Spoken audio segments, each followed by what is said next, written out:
오늘 아침 대통령실이 출근길 브리핑을 중단하기로 발표했습니다. 그러면서 최근 발생한 불미스러운 사태와 관련해 근본적인 재발 방지 마련 없이는 브리핑을 지속할 수 없다고 설명을 했습니다. MBC 기자의 전용기 탑승 배제를 헌법 수호의 일환이라고 밝힌 데 이어 대통령실은 출근길 브리핑을 진행하던 청사 로비 1층에 가벽까지 설치한다고 했습니다. 그러더니 하루 만에 출근길 브리핑 중단까지 발표하기에 이른 것입니다. 대통령실은 국민과의 열린 소통이라는 출근길 브리핑의 취지를 잘 살릴 수 있는 방안이 마련된다면 재개 여부를 검토할 수 있다고 했습니다. 출근길 브리핑을 하는가 마는가는 대통령의 자유이지만 내 말을 듣지 않으면 영원히 소통하지 않겠다는 엄포는 기가 찰 노릇입니다. 분명히 말씀드립니다. 근본적인 재발 방지 방안은 언론 개혁이 아니라 윤석열 대통령의 언론관 개혁입니다. 말로는 헌법과 자유를 외치지만 그 핵심 가치인 언론의 자유를 배반하는 대통령. 국민과 소통하겠다고 수천억 들여서 청와대 밖을 나왔지만 결국 국민과의 소통을 끊어버리는 대통령입니다. 언론의 사명은 권력을 감시하는 데 있습니다. 다른 누구도 아닌 윤 대통령의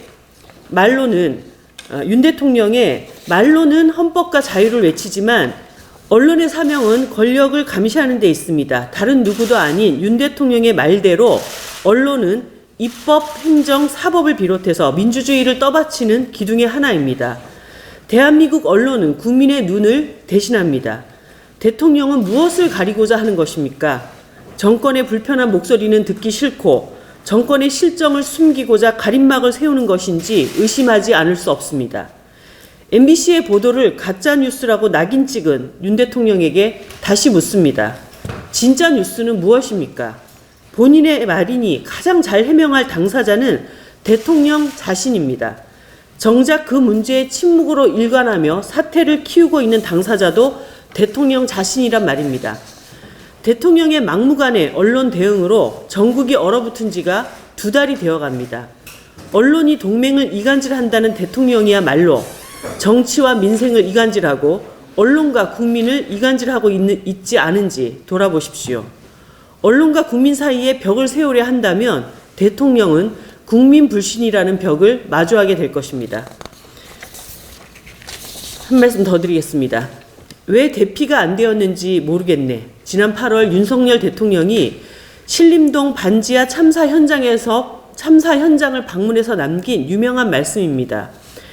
윤 대통령은 아직도 그 이유를 모르고 있는 것 같습니다. 국회는 대통령이 심각한 얼굴로 던진 질문에 답을 찾아서 예산을 편성했습니다. 반지하, 고시원, 비닐하우스 등 주거 조건이 취약한 분들 중 일부라도 대피할 수 있는 예산이 5조 7천억입니다. 그런데 정작 정부는 정답지에 올라와 있는 5조 7천억 원을 삭감한다고 합니다. 올해만 해도 영등포 고시원 화재 참사, 신림동, 상도동 반지하 침수 참사 등 취약한 주거 환경에 국민의 삶을 앗아가는 참사가 반복되고 있습니다. 윤석열 대통령은 취임사에서 자유시민이 되려면 일정 수준의 경제적 기초가 보장되어야 한다고 말했습니다. 지금 정부 여당이 삭감하려는 공공임대주택 예산 5조 7천억은 그야말로 일정 수준의 경제적 기초에 불과합니다. 다행히 국회 국토위 소위에서 윤석열 정부가 삭감한 공공임대주택 예산 전액을 복구하기로 했습니다. 정부와 여당은 이 결정에 더 이상 저항하지 말길 바랍니다. 아울러 국회에서 가장 큰 힘을 갖고 있는 민주당도 공공임대주택 예산 약속을 반드시 지켜야 할 것입니다. 정의당은 공공임대주택 예산 확보로 방 말고 안전한 집에서 살 수 있는 사회를 반드시 만들겠습니다. 정의당은 오늘 더불어민주당, 기본소득당과 함께 12구 이태원 참사 국정조사 의견서를 제출합니다. 집권여당 국민의힘은 어제까지도 수사가 먼저라는 기존 입장을 고수하며 협의에 응하지 않았습니다. 참사의 원인과 책임 규명을 위해 본회의 일정을 앞당겨도 부족할 판에 국회의 책무를 스스로 부정하는 집권 여당의 모습이 참으로 궁색할 따름입니다. 국민의힘은 밀리면 끝이라는 인식부터 버려야 합니다.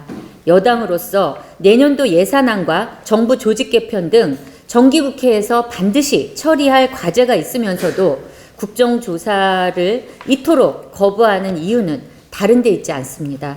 특수본 수사에 맡기면 오로지 법적 책임에 한정할 수 있는 정부 책임을 야당에 밀려 이상민 행정안전부 장관과 윤익은 경찰청장 파면 등 무한 책임으로 번지는 것을 막으라는 윤심에 있습니다. 그러나 국민의힘이 정말 명심해야 할 것은 따로 있습니다. 당장은 윤심을 따르는 것이 편할지 몰라도 철저한 진상규명과 재발 방지 대책으로 국회의 책무를 다하라는 민심의 파도에서 밀리면 여당으로서의 정치적 지위도 끝이라는 사실입니다. 본회의까지 사흘밖에 남지 않았습니다. 더 이상 낭비할 시간도 시민들의 인내심도 길게 남지 않았습니다. 정의당을 비롯한 야당은 국정조사 특위에 국민의힘 몫의 7명 위원 자리도 그대로 비워두고 조사 계획 협의의 문도 열어뒀습니다. 남은 것은 국민의힘의 결단뿐입니다. 잠시 후 10시 반에 있을 국민의힘 의원총회에서 전향적 결정을 내리길 촉구합니다. 만일 오늘마저도 거부 입장을 고수한다면 국정조사 실시를 야당에 백지위임한 것으로 보고 그에 따른 모든 책임도 국민의힘에게 있음을 경고합니다. 한 가지 더 말씀드리겠습니다. MBC를 향한 윤석열 대통령과 여당의 악의적 공격이 도를 넘어섰습니다. 전용기 탑승 배제가 헌법 수호 책임의 일환이었다더니 이제는 하다하다 기자의 슬리퍼까지 함량 미달 총애꾼 운운하며 시비거리로 만들었습니다. 석연치 않은 이유로 로비에 가림막까지 설치한 대통령실은 급기야 재발방지 방안 마련 없이는 지속할 수 없다며 오늘부로 도 스태핑을 중단했습니다.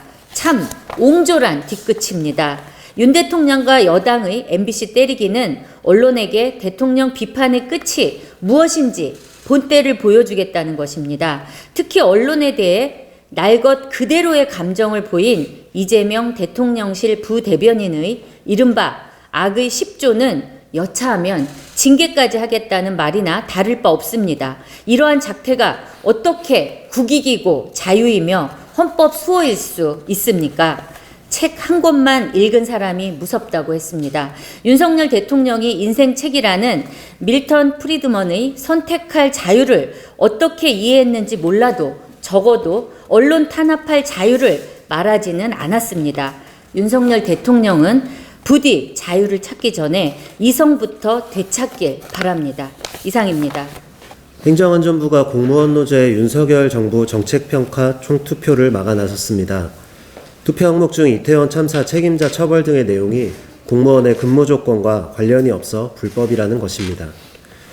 사퇴를 거부하고 일선 현장에 책임을 떠넘기다 고발당한 이상민 장관의 행태는 이미 공무원의 노동 조건과 경제적 사회적 지위에 심각한 악영향을 끼치고 있습니다.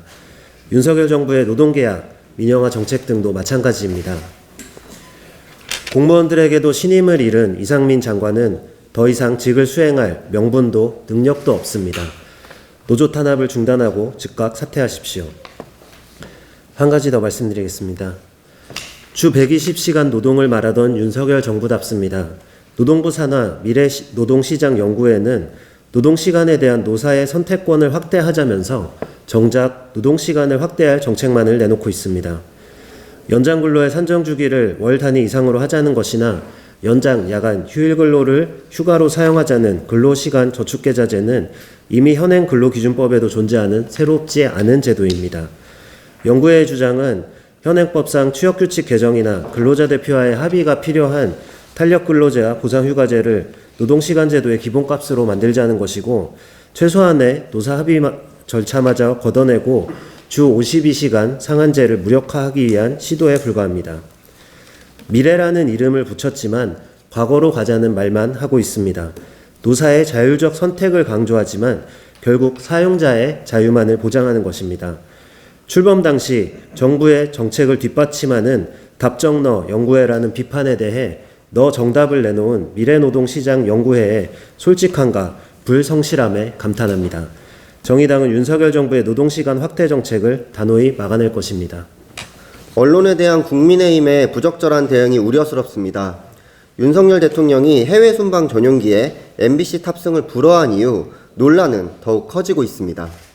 대통령 출근길 회견 자리에서는 고성이 오갔고 기자가 슬리퍼를 신고 왔다는 이유로 비난하는 일까지 벌어지고 있습니다. 게다가 대통령실은 오늘부터 도어 스태핑을 중단한다고 발표했습니다. 대통령실과 국민의힘이 언론과 갈등에 대응하는 방식은 보는 사람들이 부끄러울 정도로 질 낮은 대응입니다. 문제의식이 있다면 입장을 내고 여론을 모아 합의를 만들어가는 것이 정치의 기본입니다. 하지만 윤석열 대통령은 감정적으로 MBC 전용기 탑승을 불허했고 이를 옹호하기 위해 국민의힘 일부는 돌격대가 되어 일제히 기자와 언론을 비난하고 있습니다. 윤석열 대통령은 논란에 바이든 날리면 보도가 국익을 훼손했기 때문에 그에 합당한 조치로 전용기 탑승을 불허했다고 합니다. 100번 양보한다 치고 되묻고 싶습니다. MBC 기자들을 전용기에 태우지 않으면 잃어버린 국익을 다시 되찾을 수 있습니까? 바이든 대통령에게 사실 오해였다며 해당 언론의 전용기 탑승을 불허했다고 아양이라도 떨려고 했던 겁니까? 전용기 탑승 불허 이후 국경만 실시간으로 떨어지고 있습니다. 이뿐만이 아닙니다. 국민의힘이 다수인 서울시 의회에서는 사실상 TBS 폐지 수순을 밟고 있습니다. 김어준의 뉴스공장으로 대표되는 정치적 편파성을 빌미로 한 무리수입니다. 일부 TBS 프로그램이 왜곡을 통한 여론 조장에 앞장서고 있다는 문제의식에 동의합니다. 그러나 이를 이유로 TBS 예산을 삭감하겠다는 것은 빈대잡자고 초가삼간을 태우는 격입니다. 민들레와 더 탐사의 12구 이태원 참사 희생자 명단 공개를 국민의힘이 비판할 때 설득력이 없는 이유가 여기에 있습니다. 기자가 슬리퍼를 신고 오든 고무신을 신고 오든 무슨 상관입니까? 윤석열 대통령과 국민의힘은 언론에 대한 치졸한 대응을 멈추고 품위를 갖추십시오. 지난 주말 이집트에서 열린 제27차 기후변화 당사국 총회 캅27이 마무리되었습니다. 폐회 예정일을 하루 넘겨 회의를 이어간 끝에 개발도상국이 겪는 기후재난에 대한 선진국의 책임을 인정하고 손실과 피해에 대한 기금을 마련하기로 합의했습니다. 여러 언론들은 역사적 합의를 이끌어냈다고 평가하고 있습니다. 하지만 우려의 목소리도 큽니다. 원론적인 합의만 이루어졌을 뿐 재원 조달 등 구체적인 이행 계획은 수립되지 않았기 때문입니다. 이미 우리는 자발적 기금 모금에 실패의 경험이 있습니다. 2009년 선진국들이 연간 1,000억 달러의 기금을 모으기로 약속했지만 지금까지 13년 동안 누적된 기금은 겨우 833억 달러로 달성률 6%에 불과합니다. 이번 합의 없이 선진국들의 기금 출연을 담보할 장치가 없고 지원 대상 개도국의 범위와 이들의 피해 규모 산정 방식 등도 정해지지 않아 말뿐인 합의로 끝날지도 모른다는 우려의 목소리들이 나오고 있습니다. 손실과 피해에 대한 보상 문제 이외에도 이번 캅27에서는 여러 가지 후퇴의 징후들이 나타났습니다. 2018년 채택된 1.5도씨 보고서에도 불구하고 기온 상승 제한 목표를 2도씨로 상향 조정하려는 시도가 있었고 석탄 발전뿐 아니라 석유와 천연가스 등 모든 화석연료의 사용을 감축하자는 제안은 합의에 실패했습니다. 대신 탄소 저배출 혹은 신재생 에너지라는 표현을 쓰며 가스 자원 개발을 위한 포석을 마련해 준 것이라는 평가를 받고 있습니다. 기후 재앙을 막기 위한 온실가스 감축의 측면에서 작년 영국 글래스고에서 열린 26차 총회보다 후퇴했다는 평가를 받는 이유입니다. 우리나라의 대응도 기후악당 국가라는 오명을 벗기에는 턱없이 모자랐습니다. 한국 정부의 감축 의지를 보여주기보다는 기술에 대한 강조만 있었습니다. 개발도상국에 대한 지원 역시 연간 12억 원을 지원하겠다고 밝혀 대한민국의 책임에 비해 너무 가볍다는 비판을 받고 있습니다. 결과적으로 국제사회의 책임감 있는 일원으로서 활약하겠다는 약속은 지켜지지 못했습니다. 우리는 역사적 합의라는 단어에 안심할 수 없습니다. 실행되지 않는 합의는 아무 의미가 없습니다. 선진국들의 기금 마련에 대한 구체적인 논의를 만들어내야 하고 우리나라 역시 보다 책임 있는 수준의 보상금을 마련해야 합니다. 또한 5만 명이 청원한 것처럼 지금이라도 삼척 석탄화력발전소 건설을 중단하는 것이 국제사회의 일원으로서 책임감 있는 기후위기 대응입니다.